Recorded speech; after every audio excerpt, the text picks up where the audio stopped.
With great power comes destruction. This is the title I'm going to explain in this movie today. At the start of the movie, we are introduced to a 10-year-old boy named Juan. He is passionate about learning martial arts. His father, Andy, is a well-known karate teacher in their town, but he refuses to teach Juan due to his asthma. However, Juan is determined and secretly watches his father practice karate, learning and training on his own. Juan has only one best friend, Jin's son. One day, Andy challenges the town's strongest fighter, Zawar, to a fight. The fight begins, and both fighters give it their all. At one point, Andy is about to land a decisive punch, but he hesitates. Zawar takes advantage of this moment and counters, throwing Andy out of the ring and winning the match. Juan is deeply upset by his father's defeat and vows to take revenge. He challenges Zawar's son, Jin, to a fight. During the fight, Jin severely beats Juan, but this loss becomes a turning point for Juan, as it is the last defeat of his life. Juan promises himself that he will master martial arts to the point where no one can defeat him again. He sneaks into his father's library, stealing books, and trains day and night. After months of rigorous practice, he feels ready to face Jin again. This time, Juan easily defeats him.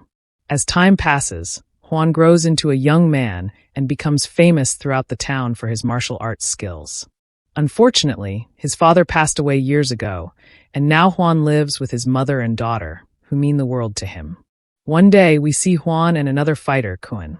Kuan is the only person Juan hasn't fought yet, and the townspeople consider Kuan the greatest fighter. Juan wants to fight him to claim the title of number 1, but Kuan shows no interest in fighting. One day, a student injured by Kuan approaches Juan and tells him how brutally Kuan beat him. Enraged, Juan goes to confront Kuan, who is dining with his family at a restaurant. Juan challenges Kuan to a fight and adds that if Kuan refuses, he should kneel before him in front of everyone. This enrages Kuan, and they begin a fierce fight. The battle lasts a long time, with both fighters trying to overpower the other. They even use swords during the fight.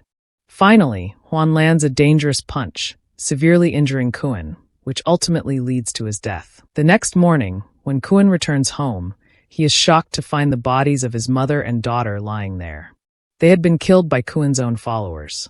Meanwhile, the injured student from the previous day is brought to Juan. The student reveals that Kuan had beaten him because he insulted Kuan's family. Hearing this, Juan feels like his soul has left his body. He decides there is no reason to live anymore, so he boards a ship and sets out to sea, letting fate decide his destination. Months pass, and Juan's condition worsens.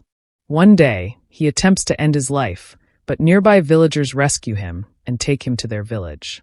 There, we meet Moon, a kind and beautiful blind girl. She and her mother take great care of Juan. Initially, Juan suffers from fits of grief, but over time, he recovers and starts living among the villagers. He helps them with farming and other daily chores to make a living. One day, a boy from the village is caught stealing a cow from a neighboring village. According to the neighboring village's rules, the punishment for theft is severe beating. Juan steps forward and offers to take the boy's punishment instead. However, the punishment involves fighting the village leader. The fight begins, and although the leader attacks Juan, he doesn't retaliate, despite being capable of defeating him with a single strike. The women of the village taunt Juan, trying to provoke him into fighting back, but he remains calm.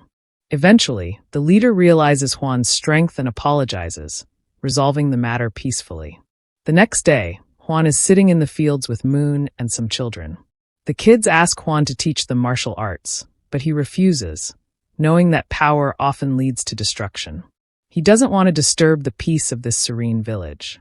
The children, noticing the closeness between Juan and Moon, start teasing them by calling them Hir and Ranja, a reference to a famous romantic couple in South Asian folklore. Embarrassed, Moon quietly leaves. The following day, Moon visits her father's grave. This reminds Juan of his family, and he decides it's time to leave. Before leaving, he promises Moon he will return and asks her to wait for him. Juan returns to his town, only to find it completely changed. The British have taken over, and his once familiar town is unrecognizable.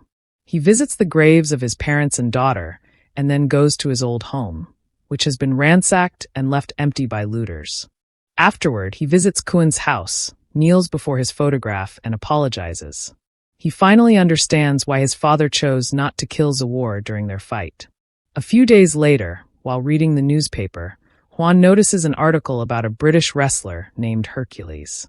Hercules has been challenging all Chinese fighters to a match, boasting, "Is there anyone brave enough to face me?"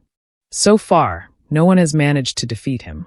Juan decides to protect his country's honor by defeating Hercules.